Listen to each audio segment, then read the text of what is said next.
people that I love to hang out with, but that is not my responsibility as a leader.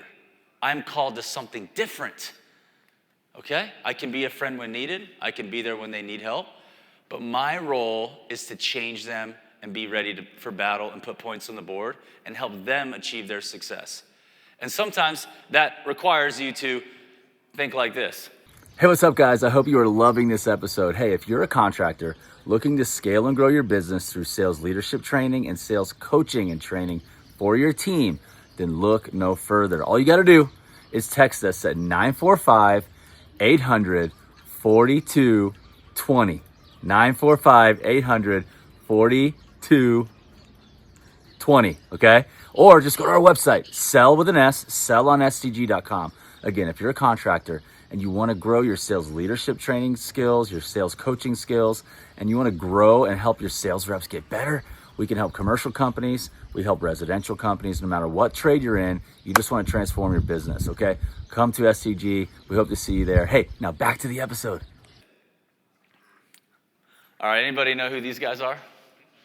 So I'm just gonna try to relive my childhood here for a bit. Adam Sandler is my favorite. I laugh in ways that I don't laugh anywhere else when I watch his movies. My wife's like, man, you really like this guy. I'm like, he is the best.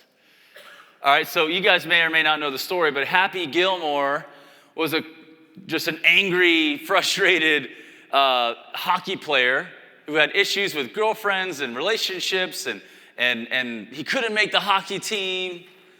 And if you guys think about this, he's basically a loser, okay, in so many ways, right? And I like to use this as a comedic metaphor of what I think is out there, is Chubbs saw something in him, okay? You may be looking at somebody who is not living their best life, but you see gold on the inside. And Chubbs saw the gold. Chubbs saw what Adam or a Happy could be. And so, what he did was, in so a funny way, he couldn't putt, and him and Bob Barker got in a fight because, Bob Barker called him out, and it was super funny. And what he did was he got him to play putt-putt, and he learned how to putt, right? And he started to get a lot better. He learned how to get to his happy place, right? So he was coached. And Shooter McGavin is starting to lose a little bit of steam here, and he's starting to get worried because what happened? Happy learned how to putt. Uh-oh. And that is what it's like when you took that guy or girl and they learn how to close. Uh-oh. They learn how to get referrals. Uh-oh. Game over, baby. Shooter McGavin, you can go somewhere else. And what I'm going with, and why I'm going here, is that sometimes leadership looks a little more like Chubbs and Happy than it does other scenarios. Okay? But if it wasn't for him seeing the gold and pulling it out of Happy, he wouldn't have gotten, his dreams. So super fun movie. I've used Waterboy and Happy Gilmore the last two talks, and rewatching those with my kids was awesome. So I was like, we don't say that. We don't say that. Okay, you can say that. All right, so I have some questions to kind of get more serious here. Who's your sales leader? Does your sales leader possess strong leadership skills? Is your sales leader an effective communicator? And communication isn't just written communication. I've seen some sales leaders have a strong bite with no bark. They can write up an email, they can't hold a conversation and hold somebody accountable in person. This is important. Is your sales leader an effective communicator? Is your sales leader a strategic thinker? Or are they just a doer? How are they at building relationships? Partners, vendors, sales reps. Can your sales leader motivate people? So I've taken the average scores of 437 sales managers in the trades, and I've noticed some trends. It's just super interesting. So these are sales manager scores: the desire, commitment, outlook, responsibility, motivation, their need for approval, if they can stay in the moment, their supportive beliefs, their supportive bias cycle. And two of the lower scores our motivation. So sales leaders themselves aren't that motivated, which means I don't know how many times sales leaders have misaligned compensation with the owner about what they're trying to accomplish. That needs to change. Okay, another one is supported buy cycle. Sales leaders they want to get sales guys to close, but when they're being closed, they think everything over, they comparison shop, they look at the lowest price, and then when somebody tells them, I need to think about it, they don't know what to do because they empathize with the people and the prospects and the salespeople and those objections because that's how they buy, and that's how they make decisions. So these are some scores right here out of all of them that need to get better. A few more that you see here. Very low one is coaching. Coaching, 39%. Most of you sales managers don't coach. You react and you pick up the pieces and you look at their proposal and you're not proactive. You're not coaching them. Okay, and that is hurting your team. Motivation was earlier, they're low, that's a low score. So sales leaders are not motivated, and then they're not very effective at motivating. All right? So there's a bunch more. But you can see that the sales leaders that we have aren't that great, and they're not that many. So questions about your sales leader. Does your sales leader effectively manage the sales pipeline? So whether that's appointment-based, retail environment, home services, or commercial, whatever it is, door-to-door, and you have a canvassing, more of a door-to-door model because of where you live, and there's weather events and roofing. Are you managing the pipeline? Could they tell you the pipeline? Do they report on the pipeline? Do they know the health of the pipeline? Do they know the stages of the pipeline? Do they have the ability to know the pipeline?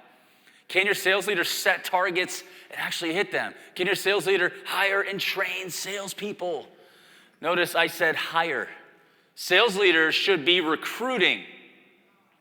Sales leaders should be thinking, who's my next Happy Gilmore who's got talent? If you guys heard Kyle up here, Kyle is a Happy Gilmore. He is a psychopath, okay, if you haven't noticed. But I see the gold in him. I know what's on the inside. And I say, dude, I'm going to give you an opportunity, and we're going to hold you accountable, and you need to change because I know what you can be. And he's continued to rise up. He's been with us for 2 years. Super proud of him. He's doing really well. So, does your sales leader understand how to look at data and make it actionable? These are questions that I'm prompting you to help set a bar. Does your sales leader know how to coach sales? Now, why do I say this? There's a lot of contractors whose sales leaders know product. Yes. There's a lot of contractors whose sales leaders know pricing. Yes. Really good. Super important. But could your sales leader notice tonality? Does your sales leader know, hey, you could ask that question a little differently, and you probably got a better outcome? Does your sales leader say, you're talking too much, man? Listen, God gave you 2 ears and 1 mouth. Listen. Does your sales leader say, oh, you could have empathized a lot more, and if you did that, you would have lowered resistance, but because you tried to close, they need to think about it? It's because you had too much resistance in the sale. Does your sales leader know how to coach sales excellence? The skill and the art and the science of selling, persuasion, relationships, psychology. Those are the things that I promise you, if I had 2 people, one that knows roofing and not sales, and one that knows sales and not roofing, the one who knows sales and not roofing will win. We can learn roofing, we can learn HVAC, we can learn paving. Those things we can learn, and they're very important things. But we're in the business of making money and providing for others and doing all the things that businesses can do. Does your sales leader know how to review game tape?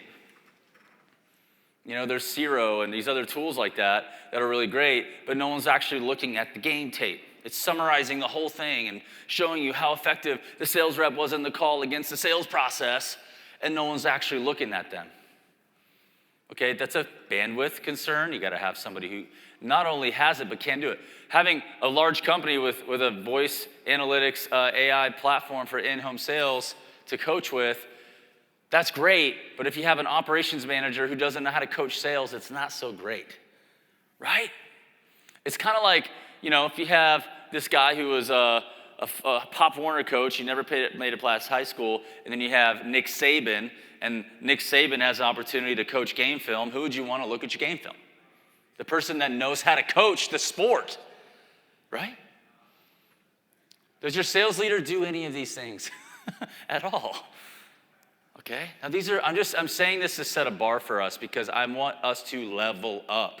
I'm on a mission to transform this industry, to help you professionalize, change your life, change the lives of others, impact your communities, bring prosperity once and for all. I want to see that happen. This will change your life if you start to change your culture in your sales organization. Is your sales process defined? Is the sales process understood by all? Is your sales process practiced by all? Do you role play and record your team demonstrating the sales process?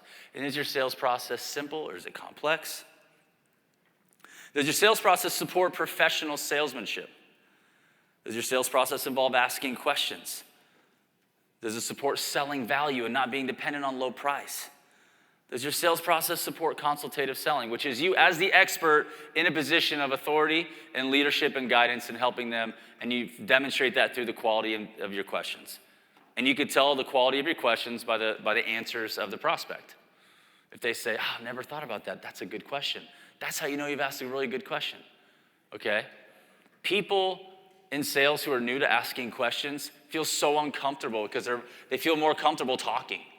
Well, you know what actually makes the prospect feel more supported and more thought of and more cared for and more understood is when they were asked questions and they had a chance to answer, and then the salesperson listened, and then the salesperson empathized or understood, and then recapped what the sales prospect said back to the prospect. And then they're like, oh, you understand me. I therefore trust you more. Therefore, I want to work with you. And it sounds really, really interesting. I was listening to an HVAC video about a guy who's selling like 19 million last year. I'm like, whoa, dude, that's some real, you're in the top 3% of my graph.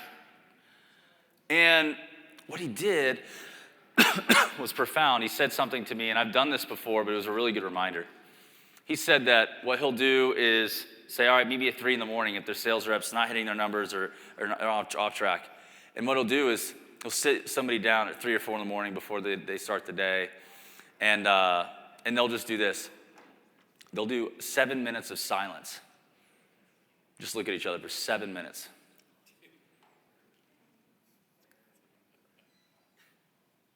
I was going to go for 7 minutes. You ready?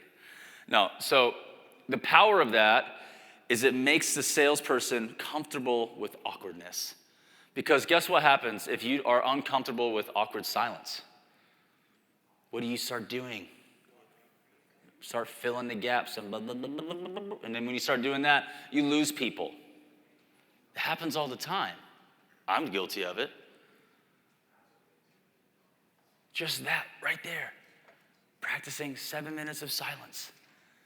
Practicing when a customer asks you a question, answer it in 1 or 2 sentences, and then zip it.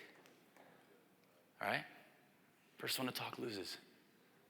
So these are just some things that you need to know, and all of you guys can find them and find the best practices, learn from the best, because if you have the best coaches, the best leadership in your sales org day in and day out, or your sales leader is demonstrating these skills day in and day out, you will build a world-class team. And when you're in that top 3% against the whole thing, when everybody on average is a 39 out of 100, you are going to dominate.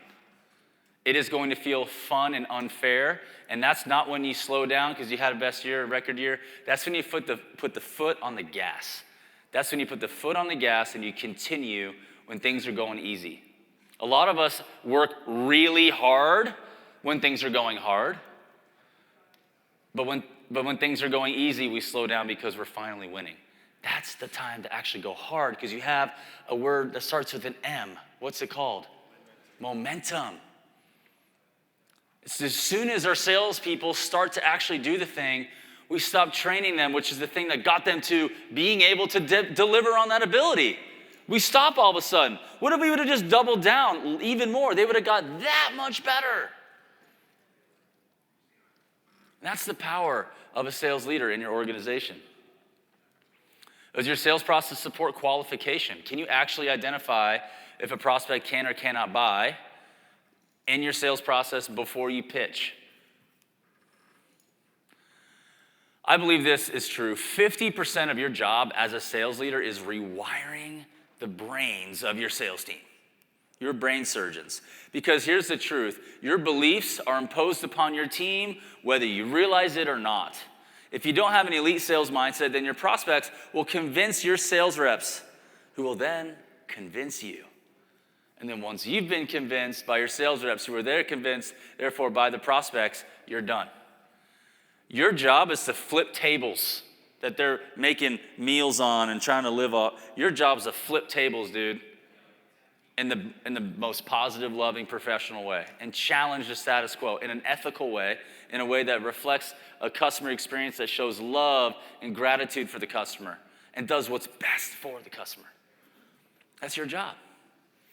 Because I can guarantee you, your mind, once it's rewired, you're going to say, I don't understand where you're coming from. Can I help you? And then give them a new belief, and then a new belief will become new habits and actions, which transforms into destiny as much, right? We talked about that quite a bit. Coach JC hammered that home as well. I love Kobe's view on things, his view of adversity, his view of things like the view of your market, the view of competition. I just got a few quotes for you. If you want to win, don't compete, because once you decide they are worthy of competing with, they have already won. If you see me in a fight with a bear, pray for the bear. To quote from this Mamba mentality. A lion has to eat, either run with me or run from me. There's a lot of different quotes. You can pull them from the internet, right? But you as a sales leader, your job is your mind is a battlefield, okay? And you need to win that battle in your mind, because your sales reps, especially those who are newer, their mind is going to be going through gymnastics until they become masters. And so you have to do your job is to help them rewire their mind over and over and over again. And if you have been convinced by your sales team, who's been convinced by the prospects, you're done. You're not going to go past to the next level. You're not going to break through. So there's a lot of things that I'm doing this because I want us to work on these things. Okay? Extreme ownership, y'all. We've been entrusted with our teammates' livelihood. Guys, people's spouses, children, those dreams are in your hands. God's ultimately got them, of course. But you have been entrusted to lead and to impact the livelihoods of people. Isn't that like a huge deal? And we don't really realize the severity of the stakes at times. And when we do that, we're like, yo, I'm going to battle here, right? I have to lead these. I have to lead from the front. I have to be different. I have to go to the gym. I have to do what I say I'm going to do. I have to be able to, at any time, role play and be the guy. I have to sometimes, some of you are selling sales leaders, and you got to be the one that puts the numbers on the board. Some of you guys are coaches full-time and leaders, and I love that. But you should, at any time, be able to say, let me check in this week, and you just blow the team out of the water in 1 week so they can respect you. Okay? At any point in time, y'all, you guys have to do that because you are entrusted with their livelihood. It's on us to help them be successful, and it's your responsibility to remove the sales reps' head trash, and it's completely contingent upon how much head trash you have. Completely. You're imposing your beliefs on them whether you realize it or not. And I can promise you guys have more up here to get to. And I'm telling you, has you guys felt your mind changing over the last day and a half being around these speakers? Are you seeing it? Is your brain turning? You're like, okay. And then you have to breathe in and be like, I can do this. Oh my gosh, this is like intense. I can do this. Okay. Yes, you can. And you start to normalize these beliefs. Okay? It's going to be good. It's going to be good. All right? So we're going to do an exercise. All right? So you guys have an exercise in front of you. This exercise, I want you to have just a minute to look at it. Okay? And I just want you to look on the left side. The left side of these multiple pages are limiting beliefs. And these limiting beliefs are beliefs around you building your sales team. As an owner or sales leader, these beliefs have been created by me for you to look at. And then there is an empowering belief on the other side. But what I want to do is while you flip through those, I want you guys, somebody to raise their hand and say, this one is one in particular that I'm definitely struggling with right now. And I want you to be brave enough to admit that. So I'm going to give you guys about 30 seconds, and then I'll look for a hand raise. The one that resonates the most is, if I grow too much, I'll lose sight of why I started this business: to provide, not to get rich. I struggle with that all the Okay. time. Read it one more time. If I grow too much, I'll lose sight of why I started this business, which is to provide, not to get rich. What was your name again? Tim, Tim. So where do you think that comes from? a lot of my background, a lot of, I grew up in an extremely religious home, and money was the devil, and the love of money, and kind of we're told that riches was not to be chased after, and just a lot of head trash. Yeah. So how is that impacting you by holding on to that? What do you think how's that affecting the way you see your business? I come to conferences like this, and I hang out with guys like Tommy and Lance and some of those guys, and I look at what they're doing, and I look at what I've done, and I've done way more than I ever thought or dreamed I could do. But, when I'm in rooms with guys that are doing hundreds of millions, not tens of millions, it's like, wow, I could be doing that. And it just causes just a bunch of head trash. Okay. And do you think those things are true? The head trash, you think it's true? I think if I had a clearer purpose of what the purpose for making more money would be, it would be clearer. And hearing Tommy talk yesterday about how he's set up a trust fund for his nieces, and how he's taking care of his mom and his dad, and I think about all of these things that I could do that I'm not doing now, not just selfish things like, buy another vacation house or whatever that might look like, more vacations or what have you, but there's things that I could actually be doing for my family, for my children, for people that I know and love and care about, that would make their life easier when I'm gone, not just line my pockets. Absolutely. So yeah, What's the empowering belief on the other side of that one? Empowering belief is, scaling my business allows me to provide for more families and fulfill a bigger purpose, not just chase money. Pretty sure I just said that. Let's go. Yeah, and I think that you, right there, that's a governor that's being lifted right now. Because there's more, it's not for you, it's more for others that I believe that you're gonna step into, but that right there is a governor in your vehicle.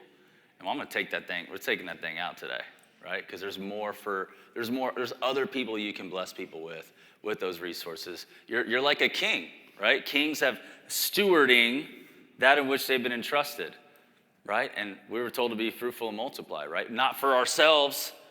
And I think that's what's gonna test us the most, is when there is that opportunity. Maybe I did buy the thing that was for me. And yeah, I did that. But the next time you do it, what would happen if you did that? I think that governor is being ripped out of you, man. And it's time. It's time to put the foot on the gas, because there's more for you. What do you got? Stand up for me, sir. What's your name? Eric. Eric. I literally said this earlier today. It's too late to build a world-class sales team. I should have started this in my 30s. So I turned 56 in a few weeks here, and just started this company a couple years ago. And I do think sometimes I definitely had way more energy when I was younger and that type of thing. I think I feel like I have more wisdom now. You do. But, it's the physical aspect of it, and just being super engaged. I struggle with it sometimes. But anyways, yeah, so it was, when I read that, I was like, I literally just said that, and I need to get that out of my mind. You do, for sure. You guys agree with that? He needs to get that out of his mind. Don't you guys agree with that? What's the empowering belief? It's never too late. My best years of leadership, wisdom, and impact are ahead of me. I believe that. I believe that too. That's good. Thanks for being brave and saying something. We got a couple more. We got time. I'm going to come to you in 1 second. Go ahead, just because it's closer. Repeat your name if you don't mind. I'm sorry. Jonathan here, northern Wisconsin, out in a very rural area. And so one thing, I'm getting to the point where I'm getting over it, especially hanging around you guys down here. But our team struggles with it is you can't build a world-class sales team in a small town or small area like us. You know, you can drive an hour without hitting a town in some areas up there. So we struggle with that. We got to travel a little bit further in our circle. But that's kind of our one big holdback over the past few years. Totally. Yeah, keep the mic. Yeah, so Jonathan, like, is it true that there aren't any people there who have the desire to have a pathway to being prosperous? Is that true? No, it's not. So it's true that people there would want a pathway to being prosperous. Correct. So would it be fair to say that there aren't that many pathways of prosperity for people in your town? There's definitely less. Correct. There's definitely less, right? Yep. Cool. What's true then if he becomes that leader? Is that he becomes a beacon of hope for people there. He becomes that one at his contracting business, right? So what's the empowering belief, Jonathan? And say it nice and loud. World-class sales teams aren't built in big cities. They're built by world-class leaders anywhere. Let's go. Jonathan, I believe that to be true, man, and I know that's going to happen for you. I've seen it happen, and it's going to happen with your company. It's going to be good. Casey, what you got? I've never led a sales team. I don't know how to do it without micromanaging. Okay, so why is that a problem to you? Why do you think that might be a limiting belief that's not good? I struggle leading the team in general, so I struggle holding them accountable to their activities, to hitting their goals, because I feel like everybody's just got that drive that I had as a salesperson.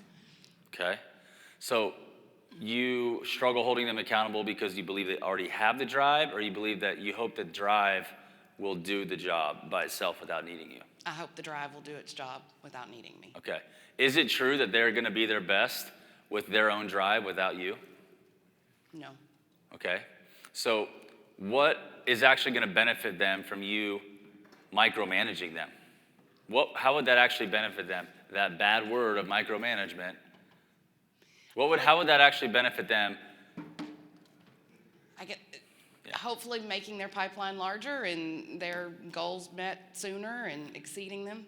Yeah, so their drive, is it sufficient to ensure that they're hitting the goals that they set out for themselves and with you? Is that drive doing enough of a job? Is it happening? No. No, it's a no, right? Therefore, it needs more, right? And it needs you. Because if that's the case, I don't think their drive is enough if it's all that's required. So what's the empowering belief, Casey?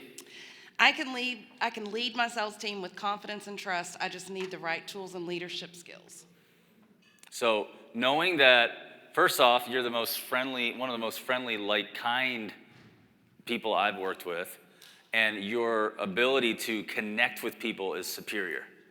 But I think you need to define the relationship a bit more with your team.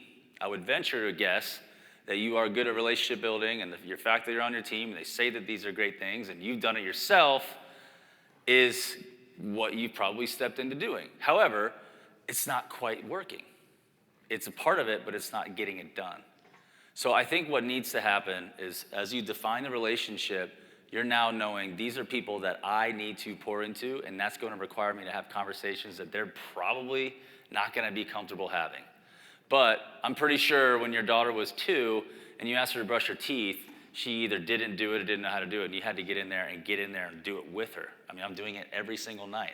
I'm like, my son's like, fighting me, and I'm like grabbing him, I'm like, but why? Because I know if he doesn't get his teeth brushed, it's a cavity, it's a habit that's gonna form, and it's gonna cost me more money, he's gonna have unhealthy mouth.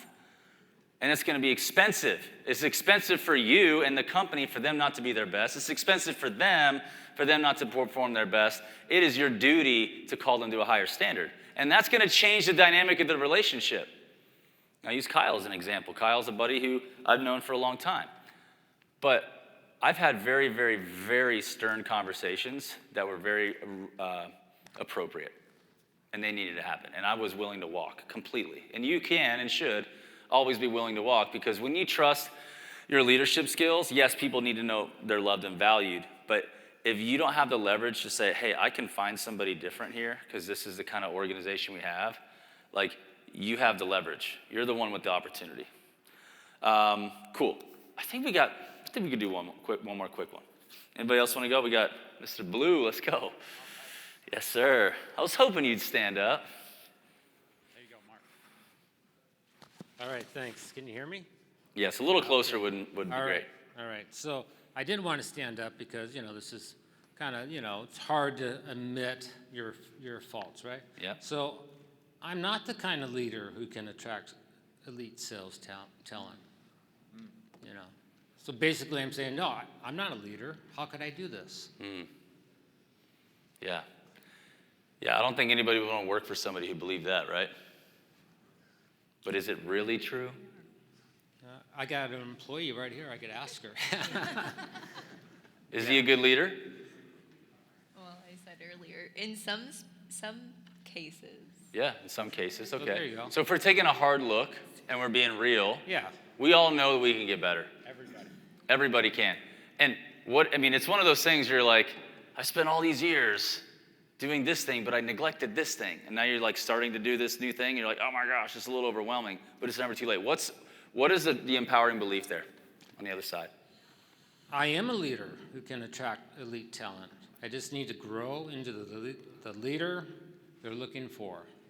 That's good. So, basically I spent 30 years in the production part, but I own the company, so now I'm over here, and I don't see myself as an owner, but probably going too deep. No, it's not. And here's the thing. We have to change our identity at times. Sometimes we have to change from one person to another. And so many times, as we go through these phases, you're like, I identify myself as a roofer, or whatever it may be, right? What do you do? Who are you? I'm a roofer, right? And it really needs to start to change. You need to change I would say this. Think about your identity changing from, I'm just a roofer, to I'm a leader. And let me challenge you to think about changing what you dress like a little bit. Do something that shifts. I'm not saying, let me say it differently. I know. I didn't mean it to be a criticism of how you're dressing. What I mean by almost like I'm doing this intentionally to try to remind myself that this is kind of where I'm headed, right? And because you look great, super handsome. Where I'm going with this is almost like I remember Coach JC, his name's Jonathan Keneally. No one even calls him Keneally. I'm like, it took me like a year to call him, change to JC, because that's how I've known him. But he's done that to change himself. So thank you for sharing that, and I'm encouraged. And you are a leader. You just need to grow, right? And we all need to look in the mirror. So everybody stand up for me. We're gonna do something here. And I would encourage you guys to take a hard look at those.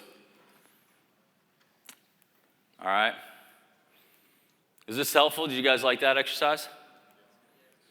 Awesome. All right, so I got a creed for you.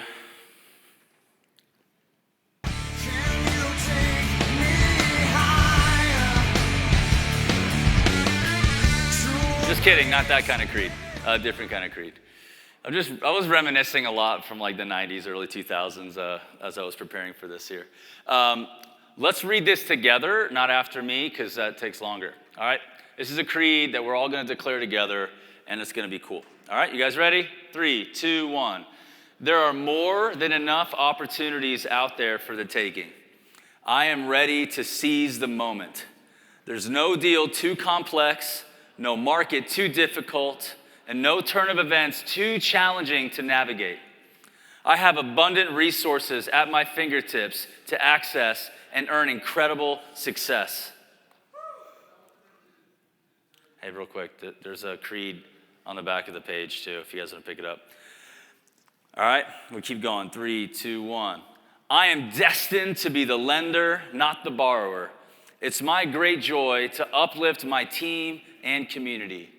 I am fortunate to work in a role where my job is to influence people to make great decisions about their buildings and homes. I protect my community from the lack of integrity that has damaged our industry's reputation. I am a provider for my family and other families, Negative thoughts and complaining, I kick them to the curb and rest in the truths I choose to believe. I am breaking generational strongholds that once held my family down. Future generations will know differently.